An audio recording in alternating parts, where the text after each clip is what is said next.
guys. Happy Monday. A little delayed this morning, had to throw in a load of laundry. Also had a very serious debate about Santa Claus and where he lives. And when I said we should go see Santa Claus, my son said, well, he's in the North Pole. And I said, well, he's in the North Pole, but he's also at the mall, which is true. So I haven't brought them to see Santa Claus yet. I'm not sure exactly how my daughter would react to that. Today in history is an interesting day because it's the day that the Wright brothers made their fateful first flight. You'll see it that it's described as a flying apparatus that's heavier than air. And the reason for that is because many people had used balloons, but they were the first ones that put together an apparatus that resembled a plane, sort of. And they took their first flight today in 1903, I believe. As I was reading through the history, all I could think about is, wow, it really hasn't been that long that we've been using airplanes, and that this is, still relatively a new invention, but wow, what a change for the world. One of my colleagues found a really interesting fact that, these were two brothers that were the inventors. And they promised their dad that they would never fly at the same time because of the dangers of flights, in their experimentation. Turns out one of them died from typhoid fever many years after this big success, and many years after of testing different versions of their plane. And the other died of a heart attack much later in life. But they didn't die from flight, despite, all the unknowns. So thanks to them, because now we can actually do a lot of travel. I'm gonna kind of come over here because we're gonna be talking about some serious issues today. And when I start talking about the death of little kids, I can handle a lot of questions from my kids, but I don't know. I just sort of feel like this one's a big topic and we should have a little conversation about it. So one of the big news stories of the week, as you know, over the weekend was the news that we learned about a death of a 7-year-old girl in U.S. government custody. The reason why she was in U.S. government custody is that she crossed the border illegally with a group of 163 people. And apparently, according to Border Patrol, they turned themselves into Border Patrol, to 3 Border Patrol agents that were in this area.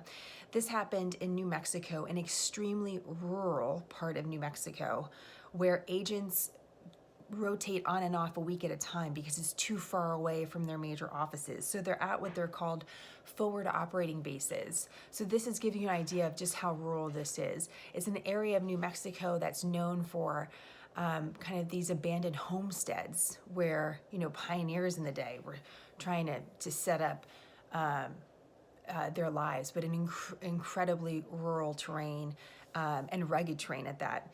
163 people were apprehended by the Border Patrol. 50 of those individuals were children that were unaccompanied by a parent or guardian. And that's really important. And we're going to get back to that in a second. But what you should know about this is that in the time in custody for this little girl, Border Patrol said the initial health assessment was fine. Her father said she was fine. And then on this trip, which was about a 90-minute, 2-hour trip back to where these folks could be finally processed, she started to fall ill. She was life-flighted, and she was treated at an American hospital, and they could not save her. It's what a horrible story, right, for a death of a little girl. What is important about this story too, beyond just the human side of the story, is that it really exemplifies one of the major problems of this year when it comes to immigration reform and border security. And what's really important about that debate is that we're going to see it this week. Congress has to figure out a way to have a funding bill. A big part of the funding bill is figuring out border security. The president wants that $5 billion for a wall. Democrats don't want to agree to that. There's a question about whether or not Republicans would even agree to that. But that's the debate that's happening in Congress this week. And that's going to determine whether or not the government stays open, does a partial shutdown, has a temporary fix that gets us through the new year. That's the debate. But the reason why we're having this debate about border security also has to do with what we're seeing at the border right now for this year. And the story of the little girl actually represents a much bigger takeaway from the year that I want you to know about. When you look at border apprehensions, which is the number we use to kind of have an understanding about, well, how many people are crossing the border. If you look at the last several years, historic lows. In the early 2000s, you had 1 million people being apprehended crossing the border.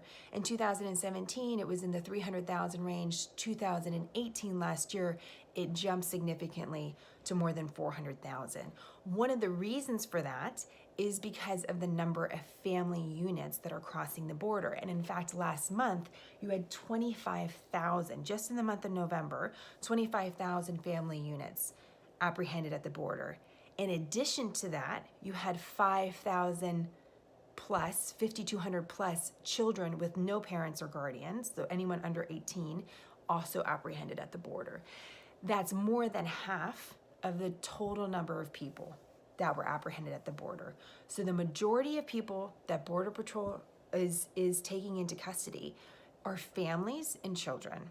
This is why part of the reason we're having such a raging debate about border security. This is why we got into the huge debate back in June about the detention of unaccompanied minors, because Border Patrol and the US government has been, for lack of a better word, overwhelmed by the sheer number of that type of illegal border crosser. What do you do with the children that do not have a guardian or foster family to immediately go to? What do you do?